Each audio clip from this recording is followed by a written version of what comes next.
Hey guys, and welcome back. It's a very exciting day because the 2025 racing season is upon us.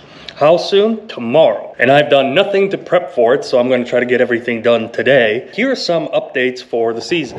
One of the things I decided to do is that I'm going to exclusively run the Golf R. Last year, I was going to flip-flop between the Golf R and the C63 you see in the background there, and run an S2000 and stuff like that, and that's why I ran Pro Class, because it was all pack space. If I exclusively run this thing in Pro Class, it's not very competitive. It's a stock D Street car, and I do well, but not well enough. So I'm gonna just demote myself this year to running regular D Street class so I can be a little bit more competitive, have a little bit more fun with cars that I could actually compete against instead of full-on built race cars and trying to beat them in a humble golf. But we are gonna make a couple of changes. The first event is at a track that's actually one of my least favorite ones to run at. We've never ran the first event here, but it's SNMP. Now it's a great circle track, but for the autocross, we only use the infield, which means it's a really tight course. So what we're gonna do is we're gonna tighten up the rear sway bar notch, which is allowed in class to have one sway bar. So we're gonna tighten it up so it turns in a little bit better.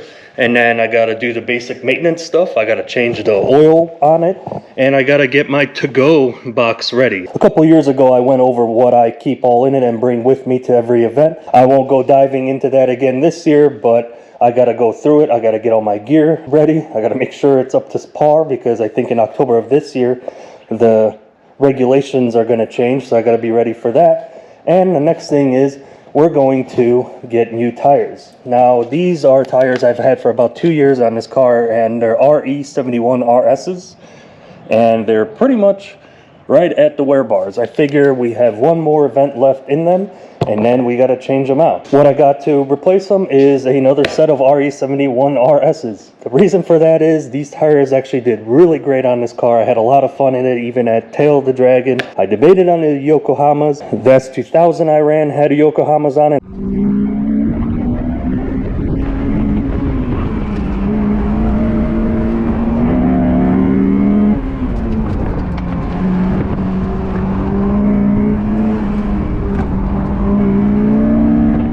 I really debated on them, but I decided to stick with what I know, and these are still amongst one of the best 200 treadwear tires you could get. Now, in the past, when I got these a couple of years ago, I heat cycled them on the road myself. I just went on some back roads in Mexico and drove it spiritedly, let them cool off and whatnot.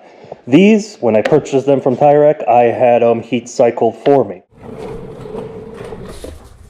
Now you may be wondering, what is heat cycling? What does that even mean? And why is it important? Well, for a tire like this one, the RE71 RS, it's a 200 treadwear tire. It's a competition tire. These are not the greatest tires to use every day. You definitely don't want to get stuck in the snow or any type of adverse weather with these. They do pretty well in the rain though, so that's one of the reasons I decided to stick with them for this year. But they're not like your traditional all-season that you'd have on your car. On a regular all-season, you would probably get 25, 30,000 plus miles out of a set. With something that's 200 treadwear, because of the compounds in these tires, they last maybe 10, 15,000 miles, depending on what kind of driving you do. Most guys that are very serious, especially when they run Thscc, they go through a set of these a season, sometimes even less. I managed to make those on the Golf R last about a season and a half, although I did daily drive them a little bit, and I took it as far as the Tail of the Dragon and stuff like that, where they got exponentially hot to the point where they had blisters on them. So to get the most out of them, you want to heat cycle them. Now I had these professionally heat cycled by Tire Rack. It's a service that they offer. It's like 60 bucks for a whole set of tires for them to run it through a machine. And the reason you want to do that is you want to get the compounds to the tire's running temperature or operating temperature, cool them back off, get them back to that temperature again to get the compound to set. That will increase the life of the tire, the consistency of the tire. You could do it on the road. I've done it before, but you have no real way to control that when you're doing it on the road because you can't be consistent. There are turns, some turns are sharper, some are not. So tire temperatures will fluctuate between all four corners when you're trying to do it. You don't want to just slap on a new set of competition tires and just immediately go out and run the car. You want to get them up to temperature, cool them off, get up to temperature, cool them off a few times, and that's what heat cycling does. So what they do is they throw it on a machine, with a wheel, like a road force machine that you would use maybe to balance tires or something like that. And they run them through and they get them up to running temperature. With the RE71 RS, operating temperature is somewhere between 100 and 200 degrees. So more than likely, they'll probably get them to around 150. Then they'll let them cool off and they'll run them again. And they'll do that for every single tire to get it to set in. And again, that will increase the tire's life for one. It will equal out the compounds and it will make the tire more grippy and more consistent when you go to use it. So now you know why we get these heat cycled and why it's totally worth $60 to pay them before they even ship them to you to get them heat cycled. Now that you know the importance of that, let's move on to everything else we got to do on the car. So I'll spare you the boring details of changing oil, but I'm going to change the oil on this thing. I'm going to check the air filter. I'm going to check all my fluids. I'm going to check my brake pads, all my bushings and everything else. And then I will change the rear sway bar settings. So let's get to changing the oil. And yes, this thing desperately needs a wash. We'll do that too because everybody knows a clean car is a faster car.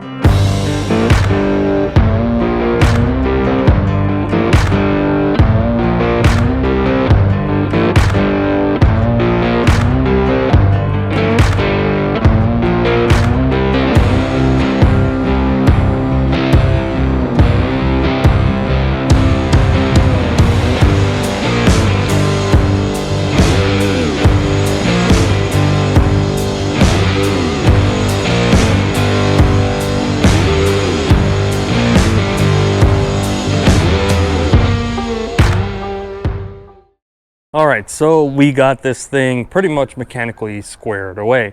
I have changed the oil. As you would have seen, I checked all the fluids, topped off any fluids.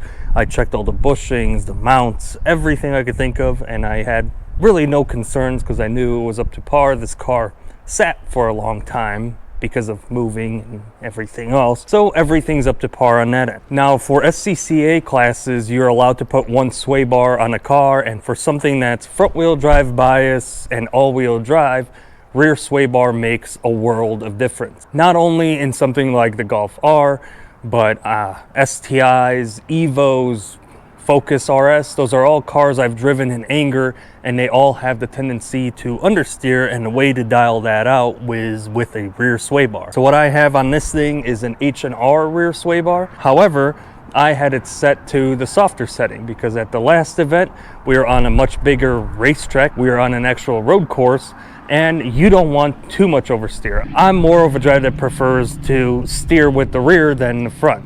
And if you want a real life race car driver example, Fernando Alonso, F1 driver, he prefers cars that understeer, where somebody like Sebastian Vettel prefers cars that rear steer, like I do, or oversteer.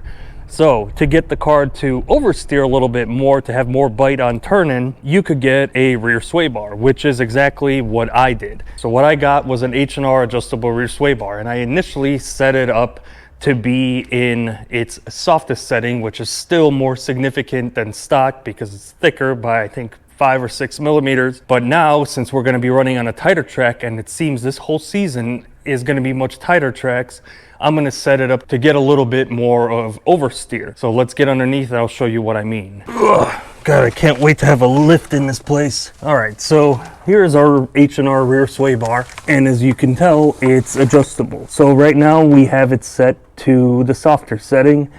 We're gonna unscrew this, it's really easy, and yes, I'm gonna get adjustable end links eventually, but we're gonna set it to the stiffer, more tight setting.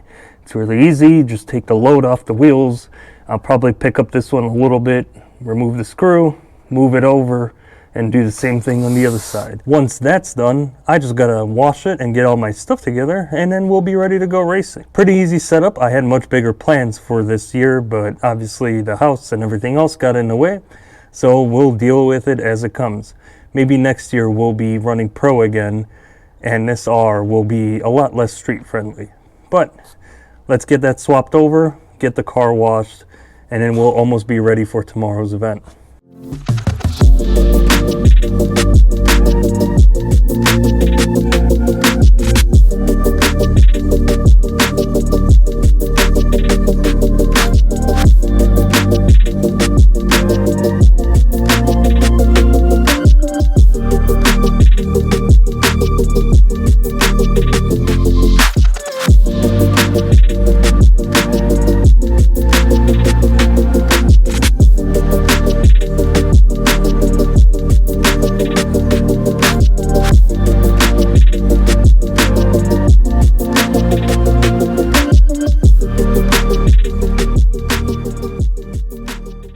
right, so the car is clean and ready for tomorrow's race. One thing I didn't think about was my numbers.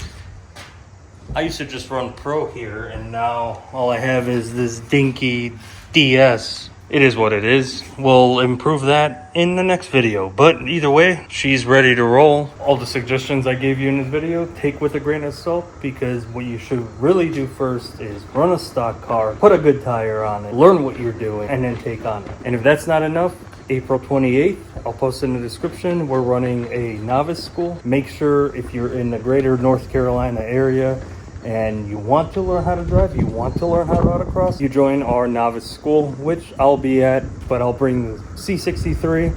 Come find me, I'll give you a ride, and I'll scare the shit out of you. Thank you for watching. Sorry for all the delays. I'll see you guys on the next one.